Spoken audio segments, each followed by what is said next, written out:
सतगुरुदेव की जय। बंदी छोड़ कबीर परमेश्वर जी की जय। बंदी छोड़ गरीबदास जी महाराज जी की जय। स्वामी रामदेवानंद जी गुरु महाराज जी की जय।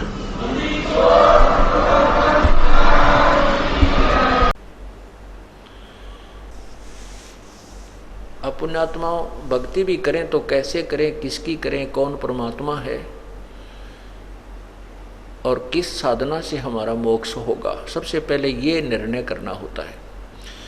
और जब तक हमें ये निर्णय नहीं होगा कि हम किस दिशा में चलें, हमने अपने घर की तरफ जाना है, बहुत दूर हम खड़े हैं, और जब तक हमें ये नहीं मालूम कि हमारा घर किस दिशा में है, कौन सा मार्ग है वहाँ जाने का, तो ऐसे कुमार्ग पर जाना व्यर्थ है।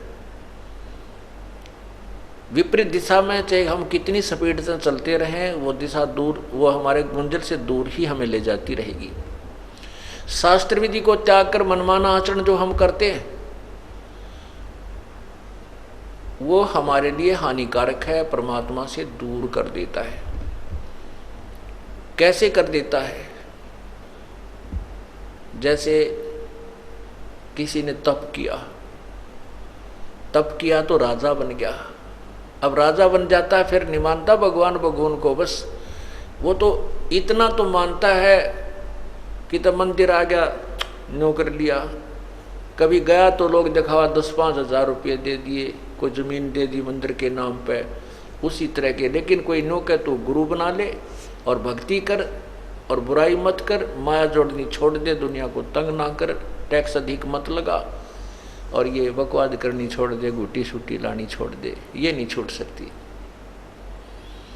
तो फिर वो अभिमानी हो जाता है, उसके सामने उसको 9 शब्द स्वीकार्य नहीं होता। राजा को कोई नौकर या कोई भी उसको कहे, वो नहीं सुनता, उसमें इतना अभिमान बन जाता है और अपने जीवन को खो करके वो पशु जूनी में चला जाता है, परमात्मा से दूर हो गया। शास्त्र विरुद्ध साधना से, अर्थात कुमार्ग पर जाने से, मंजिल से विपरीत दिशा में चला गया। तो हमने सबसे पहले निर्णय करना होगा, जैसा कि सबसे पहले हमने ये निर्णय करना है कि कौन से मार्ग से, कौन सी विधि से, किस भगवान की पूजा से हमारा पूर्ण मोक्ष होगा। जैसे गीता जी अध्याय नंबर 3 के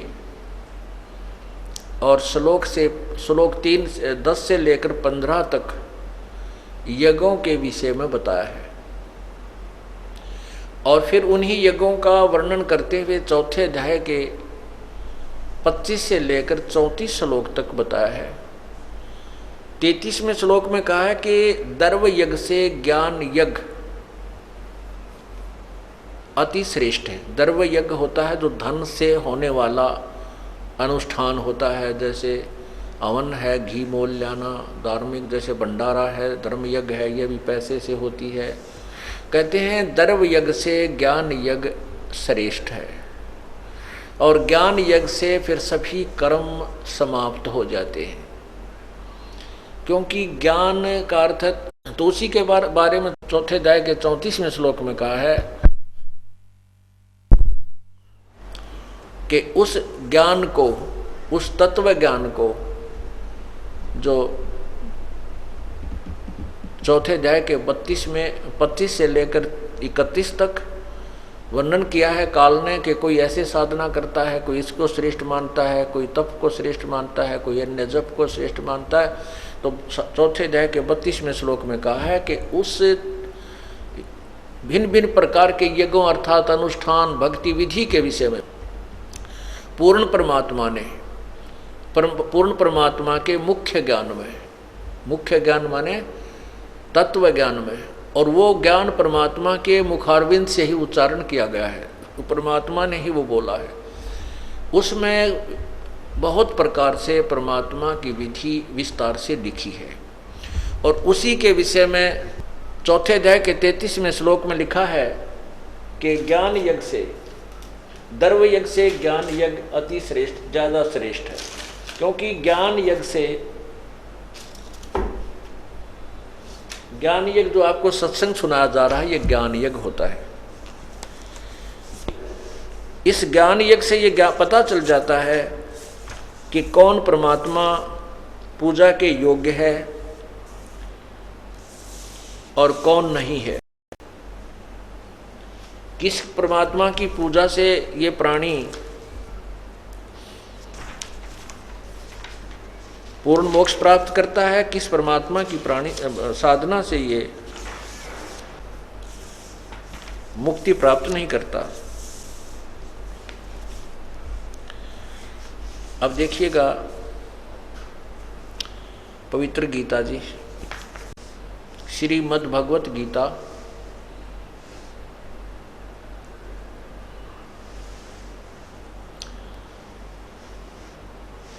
गीता प्रेस गोरखपुर से प्रकाशित है और इसके अनुवादक हैं जय दयाल गोविंद का।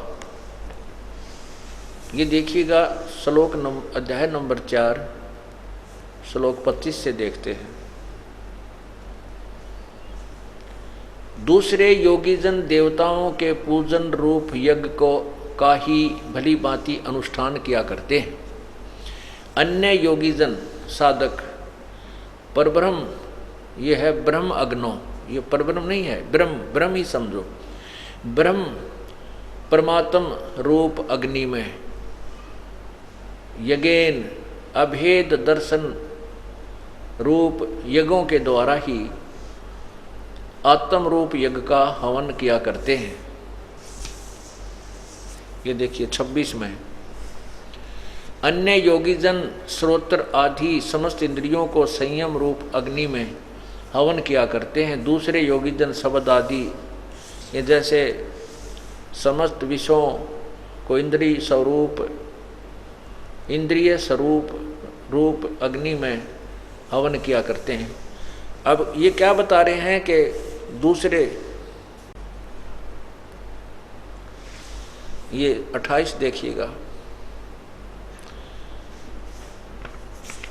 अन्य कई पुरुष द्रव्य संबंधी यज्ञ करने वाले, कितने ही तपस्या रूप यज्ञ करने वाले, यज्ञ माने अनुष्ठान, और दूसरे कितने ही योग रूप यज्ञ करने वाले, कितने ही, यानी कहने का भाव ये है कोई कुछ करता है, कोई कुछ करता है। इसके विषय में फिर आगे बताए हैं 32 में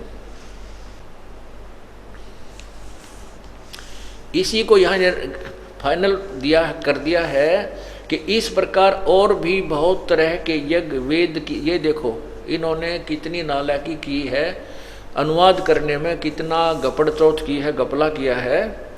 ये देखो, ये ब्रह्मण्य, यहाँ ब्रह्मण्य का अर्थ इन्होंने वेद की कर दिया। ये ऊपर देखो, एवं बहुविधा यज्ञा वितता ब्रह्मण्य मुखे ब्रह्मण्य माने सच्चिदानंद घन ब्रह्म। ये देखिए ब्रह्मण्य का क्या अर्थ होता है, ये स्वयं आप देखना। जहाँ ये इन्होंने, इनकी बुद्धि ठीक चली वहाँ से इन्होंने अनुवाद कर दिया ठीक, और जहाँ ये विचलित हो गए वहाँ अर्थों के अनर्थ करने प्रारंभ कर दिए। जैसे 18वें अध्याय के 66वें श्लोक में व्रज माने आना कर दिया, जबकि व्रज माने जाना होता है। अब 17वें अध्याय का 23वां श्लोक देखो, ओम तत्स, ये अध्याय नंबर 17 का और मंत्र नंबर 23 है। ओम तत्सत इति निर्देश है ब्रह्मण त्रिविध समर्थ ब्राह्मणा तेन वेदा च यज्ञा च विहिता पुरा। ओम तत्सत, ऐसा 3 प्रकार का, ये ब्रह्मण्य माने सच्चिदानंद घन ब्रह्म का, सच्चिदानंद घन ब्रह्म का, अर्थात ब्रह्मण्य का अर्थ है सच्चिदानंद घन ब्रह्म। सच्चिदानंद घन ब्रह्म कौन है? वो दिव्य पुरुष, पूर्ण परमात्मा, सत्पुरुष। अब यहाँ देखिएगा, अब हम इसका अनुवाद आप स्वयं करेंगे तब अच्छा लगेगा। इन्होंने तो अज्ञान कर डाला क्योंकि इनको ज्ञान नहीं था, अनर्थ कर दिए। अब ये क्या कहता है कि एवं, यही चौथे अध्याय का 32वां श्लोक, एवं बहुविधा यज्ञा वितता ब्रह्मण्य मुखे कर्मजान विदितान सर्वान एवं ज्ञात्वा विमोक्षय से। इस प्रकार और भी बहुत तरह के यज्ञ यहाँ देखना था। है ब्रह्मणे माने सच्चिदानंद घन ब्रह्म के मुखे माने मुख्य, ये के मुख्य वाणी में, हम यही कर लें इनका शरत के मुख्य वाणी में अर्थात परमात्मा के मुख्य ज्ञान में, क्योंकि ये तो खुद तो बता ही रहा है कुछ ऐसा कर लो, ये कर लो, वो करते हैं, ऐसा करते हैं। अब कहते उस पूर्ण परमात्मा के मुख्य ज्ञान में, ब्रह्मणे मुखे, परमात्मा की वाणी में। अब यही सोच लो, उस परमात्मा की वाणी में, इन्हीं के द्वारा अनुवाद, इसी को सच चलते।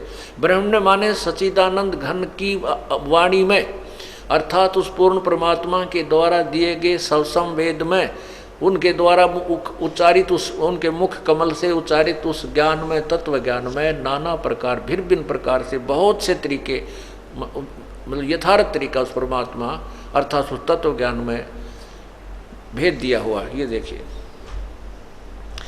इस प्रकार बहुत तरह के यज्ञ यानी बहुत प्रकार की साधनाओं की जानकारी ब्रह्मणे माने सच्चिदानंद घन परमात्मा की वाणी में, ओए है ब्रह्मणे माने सच्चिदानंद घन, इन वेद कर दिया ब्रह्म का, कोई बात हुई या?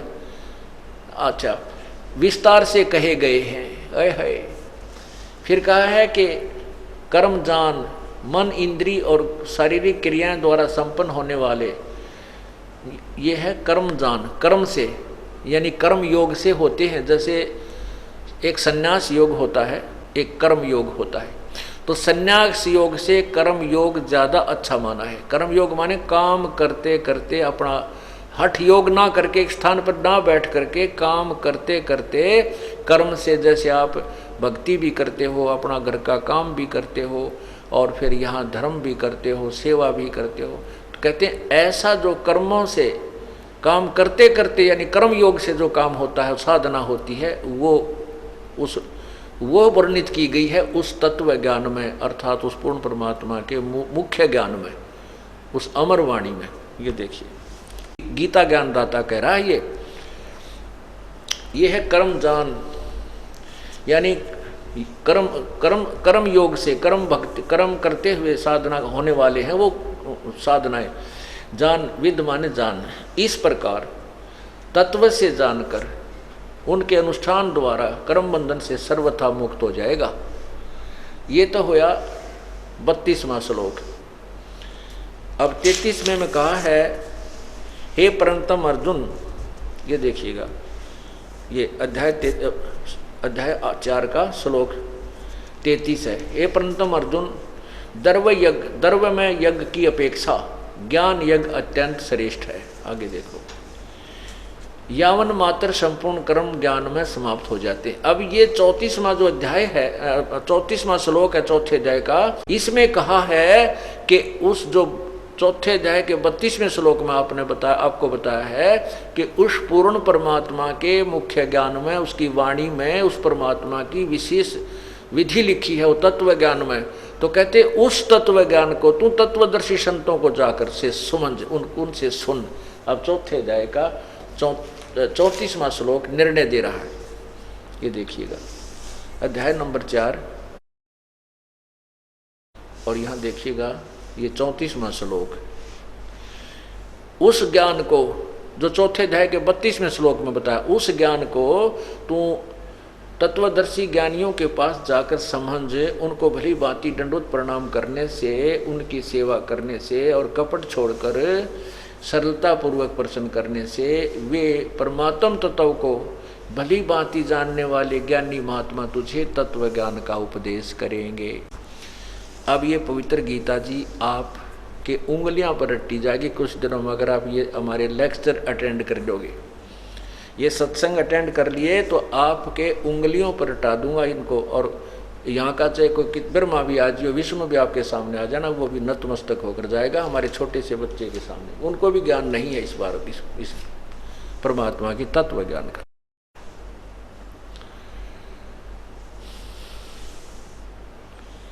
तो क्या बताया है कि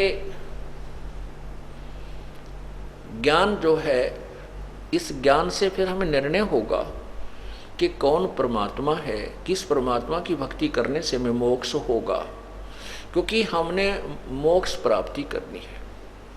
और जब तक मोक्ष नहीं होगा तो हम यहाँ पर कितनी लंबी उम्र प्राप्त कर लें, और कितना ही हम राज्य भोग ले, अंत में मृत्यु को प्राप्त होते हैं। जैसे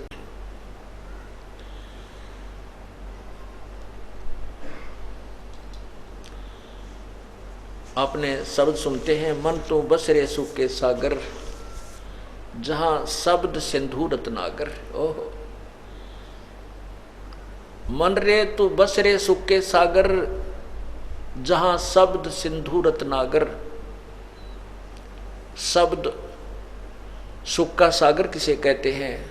सतलोक को। सतलोक वो स्थान है जहां पर जाने के बाद फिर जन्म मृत्यु कभी नहीं होती। जैसे गीता जी अध्याय नंबर 15 के श्लोक नंबर 4 में कहा है कि जब तुझे तत्व ज्ञान प्राप्त हो जाए, उस तत्व ज्ञान रूपी शस्त्र से इस संसार रूपी सृष्टि के ज्ञान रूपी ज्ञान को अर्थात उलझे हुए इस वृक्ष को उस तत्व ज्ञान रूपी शस्त्र से काट कर अर्थात तत्व ज्ञान से समझकर उसके बाद उस परमेश्वर के उस परम पद की खोज करनी चाहिए, जहाँ जाने के बाद फिर प्राणी साधक संसार में लौटकर कभी नहीं आते, अर्थात उनकी जन्म मृत्यु कभी नहीं होती।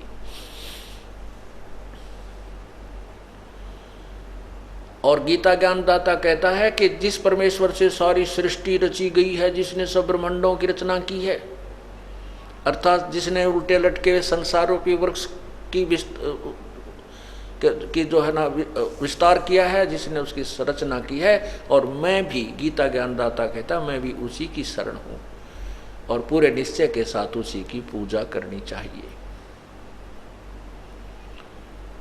18वें अध्याय के 62वें श्लोक में कहा कि तू सर्वभाव से अर्जुन उस परमेश्वर की शरण में जा जिसकी कृपा से तू परम शांति और सतलोक को प्राप्त होगा। शाश्वत स्थान जो कभी नष्ट न होने वाला, सदा रहने वाला स्थान सतलोक है। गीता जी अध्याय नंबर 8 के श्लोक नंबर 16 में कहा कि अर्जुन ये ब्रह्मलोक तक सभी लोग पुनर्वर्ती में है। ब्रह्मलोक यहाँ की अंतिम पड़ाव है, यहाँ का ब्रह्मलोक। ब्रह्म की साधना करने वाले, वेदों और गीता अनुसार ओम नाम का जाप करने वाले, ये ओम नाम की कमाई और यज्ञों के आधार से ब्रह्मलोक में चले जाते हैं और ब्रह्मलोक में जाकर के भी फिर ये वापस जन्म मृत्यु में आते हैं, क्योंकि वहाँ गए भी प्राणी फिर लौटकर संसार में आते, पुनर्वर्ती को प्राप्त होते हैं। आप देखिएगा 8वें अध्याय का ये 16वां श्लोक।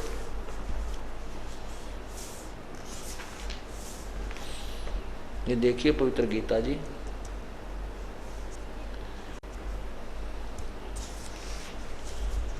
पवित्र गीता जी अध्याय नंबर 8 का और ये श्लोक नंबर 16 है।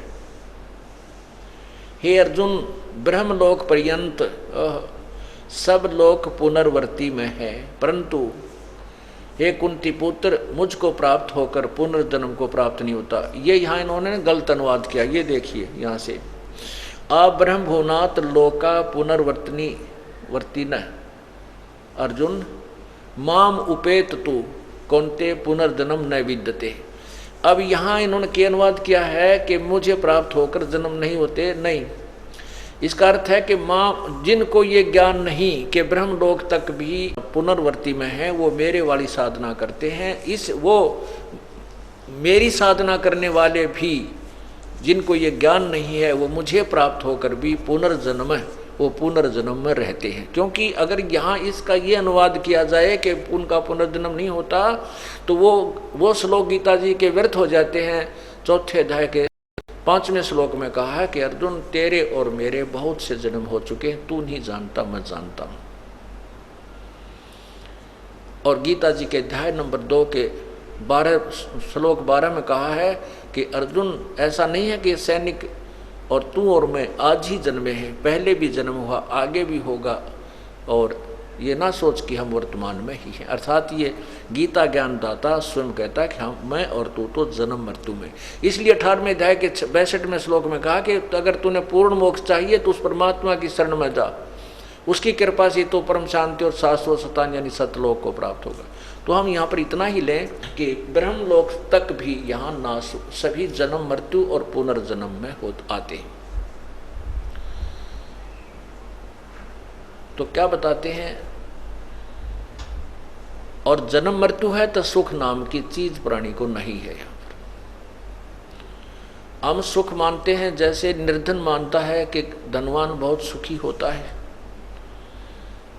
और धनवानों की स्थिति अगर आप देख लो तो कहना ही क्या है, उसको चैन नहीं दिन रात। धनवान सेठ सोचता है कि राजा लोग ही सुखी होते हैं, इनके आगे पाछे नौकर घूमते हैं और इनकी जुबान से सब कुछ ठीक होता चला जाता। नहीं, राजा कभी सुखी नहीं होता। एक परिवार का छोटा सा मुखिया जिसमें 5-7 सदस्य होते हैं, उन्हें के अरेंजमेंट में उसको दिन रात नींद नहीं आती, चिंताएं बनी रहती हैं, और एक राजा तो बहुत बड़े क्षेत्र का पिता मुखिया बन जाता है, एक जो है ना इंचार्ज बन जाता है, तो वो इतने बड़े परिवार का पिता बन जाता है, तो उसको दिन रात नींद नहीं आती। कभी कोई प्राकृतिक आपदा आ गई है, कभी उसके अपने ही मंत्रिमंडल में कोई विद्रोह होने की खतरा रहता है, कोई विरोधियों का उसके जो है ना कुछ कुछ सुनने को मिलता है।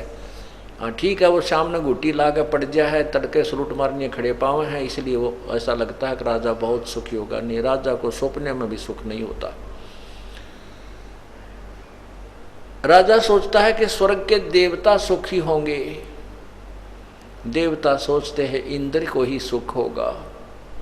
इंद्र को जब देखते हैं, इंद्र की दुर्गति, ओए होए, आप इतिहास पढ़कर देखो स्वर्ग के राजा इंद्र का, कभी उसके ऊपर कोई चढ़ाई कर रहा है, कभी उसको कोई, कभी इंद्र जो है ना अपने राजधानी छोड़कर भाग जाता है, मार काट हुई रहती है।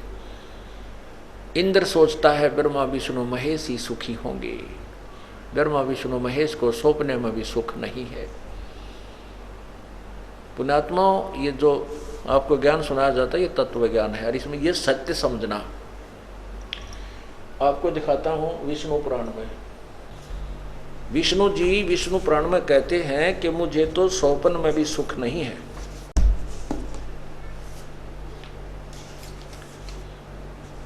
विष्णु पुराण में लिखा है कि विष्णु जी स्वयं स्वीकार करते हैं कि हे ब्रह्मा को कहते हैं कि मैं तो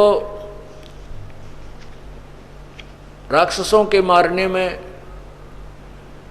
व्यस्त रहता हूँ और बाकी समय तप करता हूँ, और तप करता के बाद फिर थोड़ा बहुत समय मिलता है तो लक्ष्मी के साथ में कुछ मंगल समय व्यतीत कर पाता हूँ। अभी इसमें वो विष्णु पुराण दूसरी हाथ लगी जो उस पर लिखे हुए थे मार्क्स, वो नहीं मिली। अब ये समझना, दास जो भी शब्द बोलेगा वो बिल्कुल प्रमाणित समझना, इसमें दो राय नहीं है, दिखाएंगे आपको कभी। तो कहने का भाव ये है कि यहाँ ना जैसे और वैसे आपके प्रत्यक्ष उदाहरण देते हैं, जैसे विष्णु भगवान श्री रामचंद्र रूप में आए थे, युवा हुए, ब्याह हुआ, विवाह होते ही वनवास हुआ, वनवास में सीता जी का अपहरण हुआ, फिर रावण के साथ लट्ठम लट्ठा, ना जाने कितनी दुनिया की मार काट हुई, करोड़ों आदमी अरबों आदमी मारे गए, और फिर सीता जी वापस आए, आते ही कुछ वर्षों के बाद ही उनको घर से निकाल दिया, गर्भवती को। बच्चे कहीं, श्री राम कहीं, वो चाहे सारी पृथ्वी का राजा हो, जिसका परिवार की तो जंगल में दुख पा रहा हो, परिवार उसके पास नहीं है, तो उसको सौंपन में भी सुख नहीं हो सकता, चाहे कितनी बात बना ले। उसके बाद श्री कृष्ण रूप में आए, आपने देखा उनका इतिहास, क्या हाल हुई उनकी, क्या हालत थी। बचपन से मामा शत्रु, कभी जरा सिंह मारने आ रहा है, कभी चारनोर शत्रु हो गया, कभी कंस शत्रु बन गया, कभी जेल में जन्म हुआ, और अंत में श्री कृष्ण जी का क्या हुआ कि उनके सामने ही पूरा यादव कुल, उनके उसके बेटे भी पोते भी, सब भाई बहन भाईचारा सब वहीं आपस में लड़कर मर गए, नष्ट हो गए। जिस व्यक्ति की आंखों के सामने सारा परिवार मर जाए वो कितना सुखी हो सकता है। तो परमात्मा हमें क्या बताते हैं, भाई तन दर सुखिया कोई न देखा, जो देखा सो दुखिया हो, उदय अस्त की बात करते हैं, मन सबका किया विवेक का हो, सबका किया विवेक का हो। तन दर सुखिया कोई न देखा, जो देखा सो दुखिया हो, उदय अस्त की बात करते हैं, मन सबका किया विवेक का हो, सबका किया विवेक का हो। भाई घाटे बाद सब जग दुखिया, के गृहस्थी बैरागी हो। घाटे बाद सब जग दुखिया, के गृहस्थी बैरागी हो। सुख देव ने दुख के डर में, गर्भ में माया त्यागी हो, गर्भ में माया त्यागी हो। तन दर सुखिया कोई न देखा, जो देखा सो दुखिया हो। उदय अस्त की बात करते हैं, मन सबका किया विवेक का हो, सबका किया विवेक का हो। भाई जंगम दुखिया योगी दुखिया, तपस्वी को दुख दूना हो। जंगम दुखिया योगी दुखिया, तपस्वी को दुख दूना हो। आशा तृष्णा सब में व्यापे, कोई महल ना सुना हो, कोई महल ना सुना हो। तन दर सुखिया कोई ना देखा, जो देखा सो दुखिया हो। उदय अस्त की बात करते हैं, मन सबका किया विवेक का हो, सबका किया विवेक का हो। भाई साच कहूँ तो यो जग ना माने, और झूठ कही ना जाई हो। साच कहूँ तो यो जग ना माने, पर झूठ कही ना जाई हो। ब्रह्मा विष्णु ये शिव जी दुखिया, जिन ये राह चलाई हो, जिन ये राह चलाई हो। तंदर सुखिया कोई न देखा, जो देखा सो दुखिया हो। उदय अस्त की बात करते हैं, मन सबका किया विवेक का हो, सबका किया विवेक का हो। फिर क्या बताते हैं भाई, सुरपति दुखिया भूपति दुखिया, ये रंक दुखी बपरीती हो। सुरपति दुखिया भूपति दुखिया, रंक दुखी बपरीती हो। कहे कबीर और सब दुखिया, एक संत सुखी मन जीती हो, संत सुखी मन जीती हो। तंदर सुखिया कोई ना देखा, जो देखा सो दुखिया हो। उदय अस्त की बात करते हैं, मन सबका किया विवेक का हो, सबका किया विवेक का हो। भाई सुरपति दुखिया भूपति दुखिया, रंक दुखी बपरीती हो। सुरपति दुखिया भूपति दुखिया, रंक दुखी बपरीती हो। कहे कबीर और सब दुखिया, एक संत सुखी मन जीती हो, संत सुखी मन जीती हो।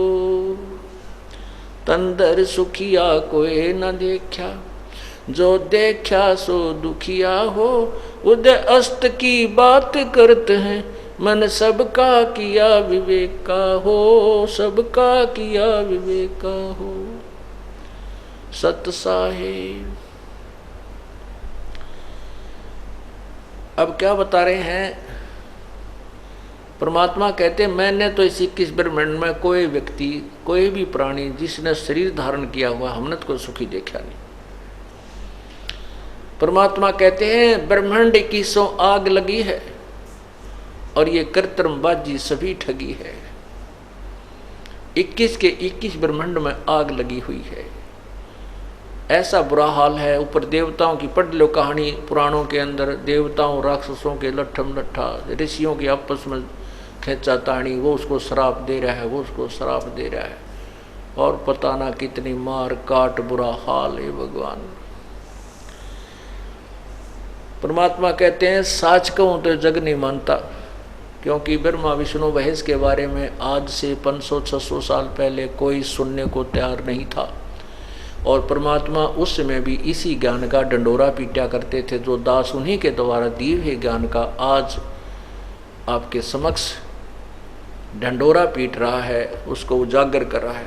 अब तो सु आ गया आपने, क्योंकि आप पढ़े लिखे हो, शिक्षित हो, और अपने शास्त्र आपके पास समक्ष हैं, हिंदी में अनुवादित हैं। आप देख करके एक बार तो उछल कूद सी बनाया मन में, नो कैसे, और प्रमाण देखते फिर नो कहे जो इसमें लिखा है और फिर शांत हो जाता है। विष्णु पुराण में ऐसा है, फिर वो पुराण खरीद के लाता है। देवी पुराण में ऐसा कहाँ लिखा, वन तो ना पढ़ा। गीता में से कैसे लिखा है, हमने तो नहीं पढ़ा, और रोज पढ़ा करते, अन्यों का हमने तो नहीं पढ़ा तो था, पर काल ने तुम्हारी बुद्धि ऑफ कर रखी थी, ऑन नहीं होने दी। अब ऑन कर दी परमात्मा ने। अब काल का रिमोट यहाँ फेल हो गया, उसका काम तो कर नहीं रहा, उसकी रेंज समाप्त होगी परमात्मा के सामने। अब वो ज्ञान हमारी समझ में आ रहा है। तो परमात्मा कहते हैं साच कहूँ तो जग नहीं मानना, ये मारना ना हो मेरे को, और झूठ में कह नहीं सकता। साच कहूँ तो जग नहीं माने, झूठ कही ना जाई हो, ये ब्रह्मा विष्णु शिव जी दुखिया जिन ये राह चलाई हो। कौन सी राह? रजगुण ब्रह्मा से उत्पत्ति, सतगुण विष्णु से सतीथि, और तम गुण विष्णु से मृत्यु, हमारा संहार। कहते हैं ये भी दुखिया। फिर क्या बताते हैं? सुरपति दुखिया, भूपति दुखिया, और रंग दुखी बपरीति हो। सुरपति देवताओं का राजा, सुर माने देवता, पति माने स्वामी। देवताओं का राजा इंद्र भी दुखी, और भूपति सारी पृथ्वी का शासक हो तो भी दुखी। एक सन और रंग दुखी बपरीति हो, गरीब तो स्वाभाविक दुखी, उसके ऊपर तो सारी आपत्तियां करें, तो नाम नहीं ले रहे, उनके विषय बता रहे हैं, लेकिन नाम लेने के बाद तो सेठ और गरीब एक जैसा हो जाएगा भगवान के दरबार में, क्योंकि परमात्मा दोनों की आपत्तियों को टालना शुरू कर देगा और दो रोटी सुथरी देना प्रारंभ कर देगा। कहते रंग दुखी बपरीति हो, और कहे कबीर और सब दुखिया एक संत सुखी मन जीती हो। अब संत मन कैसे जीतेंगे? मन चाहता है घुटी ला लूं, शराब पी लूं, मन चाहता है बीड़ी पीऊं, मन चाहता है सिनेमा देखूं, मन चाहता है अब क्यों नहीं सत्संग में चलूंगा, यही देख लेते हैं, फिर देखेंगे। नहीं, जिन्होंने इन मन की बकवादों को हटा दिया, बुराई त्याग दी और सत्संग में आने में आलस नहीं करते, वो सुखी होंगे। और फिर सुखी कौन होगा? जो ना तो इंद्र का राज्य चाहेगा, ना स्वर्ग में वासा चाहेगा, ना यहाँ कोई देवता बनना चाहेगा, ना यहाँ कोई मंत्री पद स्वीकार करना चाहेगा। वो केवल परमात्मा की महिमा का गुणगान करके, अपनी भक्ति करके सतलोक जाएगा, सतलोक में सुखी हो जाएगा। सत साही।